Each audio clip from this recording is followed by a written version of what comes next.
Making a sale is simple. However, there's many different ways to process refunds, do partial returns, and void sales. In this video, we're going to explore a few different scenarios you may encounter and show examples of how to resolve each situation. Please see our returns, refunds, and voids article for an overview of all the terms we're using in this video. There are multiple ways to locate and view a sale on the Manage Sales screen. The easiest way is to look up a client, go to their Purchases screen, and then click the sale ID. Clicking Return/Void on the opposite side will also take you to the sale. In addition, you can click on the client's account details screen and then click the payment reference number. First, we have a client who made a purchase of multiple items and needs to return just one. We'll look up Alyssa in the search and then go to her purchases page. We'll click on the sale ID. We can see everything she bought here, including the 10-pack, a yoga mat, and a large shirt. She came in later to return the shirt, saying it was too big, but she doesn't want a replacement, just a refund. We'll click Return this item on the right of the shirt. Next, we'll give a reason for the return. We can also check the box next to any other item here at the top. Since this is a product, we'll choose to add the item back into our inventory. We'll click Choose Refund Method. The refund method will default to the credit card that was used for the sale. We'll click Save No Receipt to complete the return.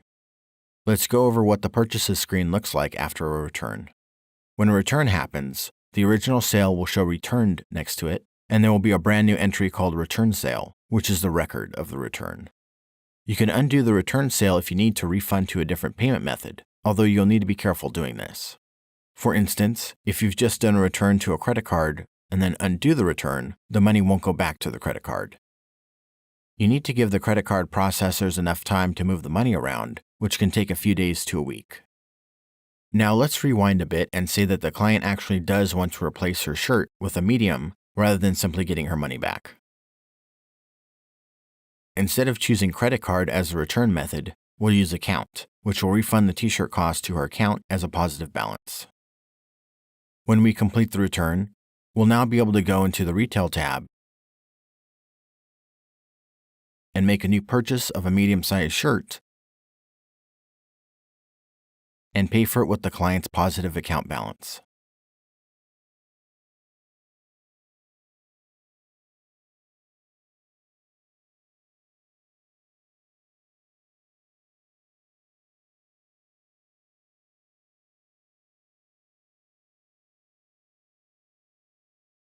Another client named Brandy has told us that she no longer wants her Yoga 10-pack and wants the Yoga 5-pack instead.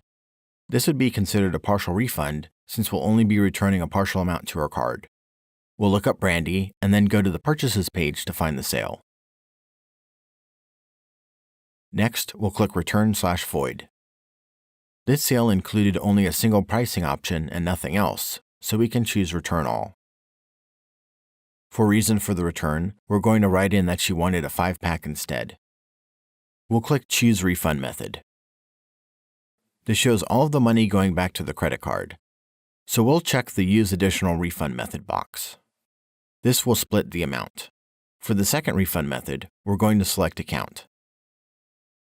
The client paid $80 for the 10-pack, and the 5-pack is $45, so we're going to put $45 into the Account Refund Amount field.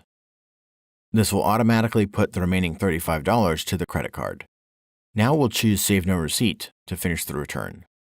Since that client now has $45 in positive credit, we can go to the Retail screen and use that money to purchase the 5-pack without needing to charge her card again.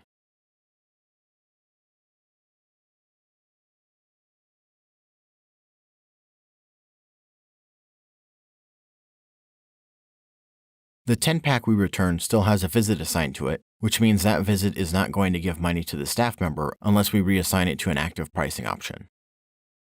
We'll return to Brandy's profile and then go to Account Details. Next to the returned 10-pack, we'll click Show Visits. Now we just need to reassign payment on this visit to the new 5-pack she purchased.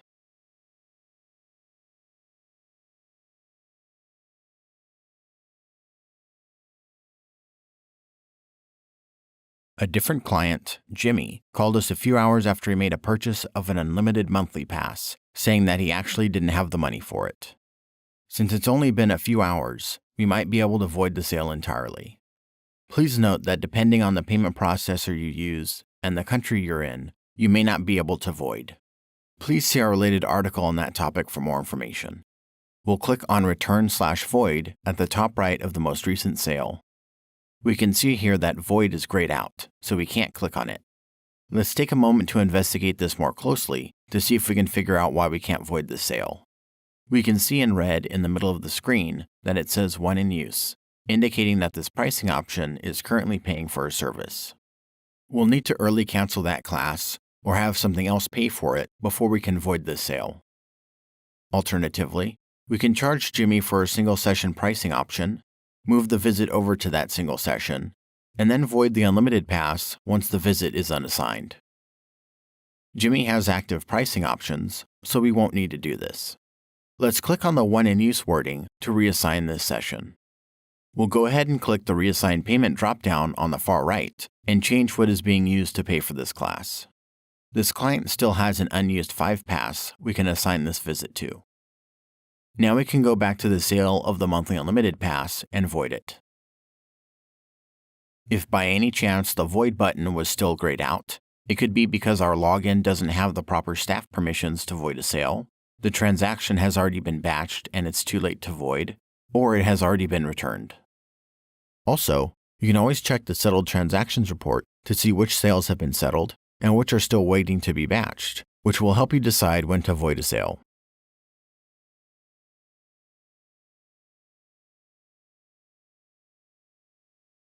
One of our other clients, Abigail, recently paid with a check. The check did not go through. However, Abigail came back in to pay with cash. We're going to process a check return and then pay off the negative balance in retail using the Receive Payments option. We'll click Return/Void next to the sale made by check. Click the Process Return Check link on the left side of the screen. You'll need to choose what you'll be charging the client with instead. By default, Account is selected, which will put the charge as a negative account balance to be paid off later. You can choose credit card instead if you want to just directly charge the client. This is the safest way of getting the money back. However, it may be better to have this go back to account until you can contact the client and ask what they'd like to use to pay for the sale. We'll leave this on account and complete the return by clicking Update Sale. Now, this client is showing a negative balance for the sale price. Since she has cash now to pay, we'll go to the retail screen and pay off this negative account balance. We'll see this each time she comes up in the retail screen, which will remind us that she has an outstanding balance. We'll click Receive Payments and enter a note. Then we'll complete the sale using cash.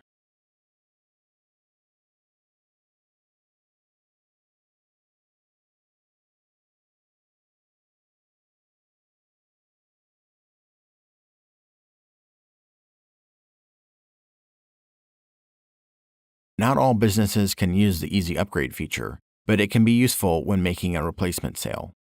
This is essentially a trade where the existing pricing option is deactivated and returned in exchange for a new pricing option at an equal or greater value. We'll start on the retail screen. Then we'll bring up the client Janet's account. In the Add Item box, we'll choose Services and then select the service that the client is upgrading to. Click Add Item to add the pricing option to the ticket. You will now have a payment method called Account Upgrade available. Click this option, and the screen will refresh and display the client's available pricing options that can be traded in for the upgrade.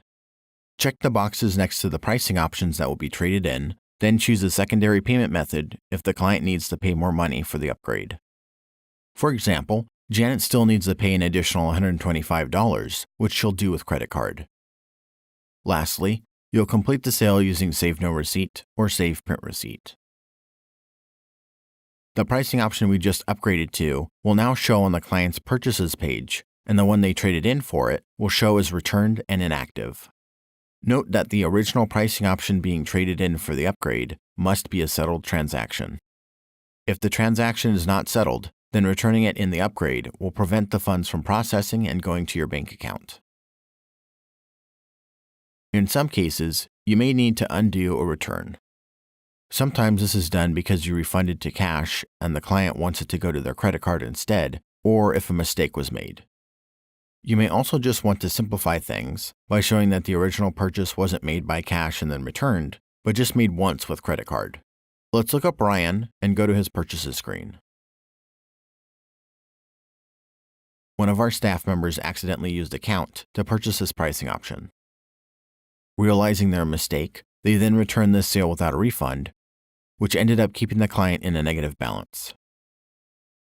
We can see that the client was eventually sold the same pricing option with credit card, so the customer has been properly charged. At this point, we just need to fix the mistake our staff member made. We'll click on the sale ID for the returned sale. Then, we'll click Void to undo the return.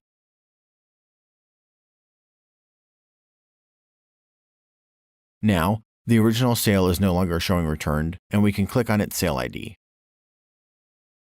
We'll then choose Void here as well to delete it.